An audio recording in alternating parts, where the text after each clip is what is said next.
investigative team drives Anthony Garcia into the Douglas County Jail, the work of a police task force goes on. Live at 5, what happens next in the quadruple murder case against the doctor from Indiana? Good evening, I'm Jackie Ochoa. And I'm Joe Chiodo. Well, it has been a whirlwind of a week for the Omaha Task Force. After countless hours of digging through paperwork and building a trail of evidence that led them to Anthony Garcia, the Nebraska justice system gets underway on. Yeah, Brian Mastery has been following the work of detectives and gives us perspective on what happens now. He continues our coverage via 6 Live. Brian? Jackie, Joe, this is a case that didn't spark from a tip line. It didn't come from a suspicious neighbor or friend of Dr. Garcia's. It came down to good old-fashioned police work.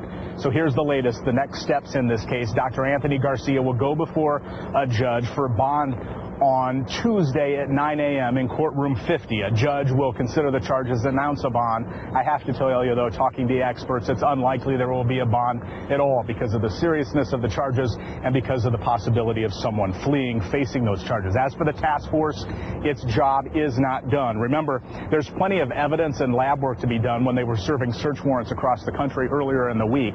They have his car, they have his home in Terre Haute, they have the car that believed was his back in 2008 that they think placed at the Dundee murder site.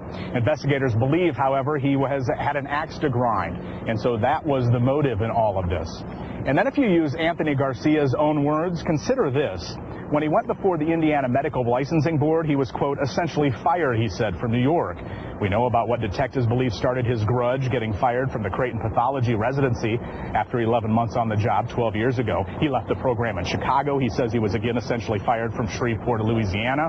And this doesn't even account for his unsuccessful attempts to get medical licenses in California, Texas, Indiana, and Kentucky. In fact, the only state where he has a license is Illinois, and that is where he was arrested.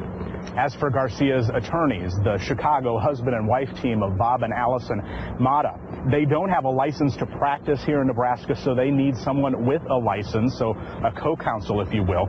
We've been told by some of attorneys who have been contacted that they have an asking price, but it isn't money in this case, so the co-counsel wouldn't essentially be paid.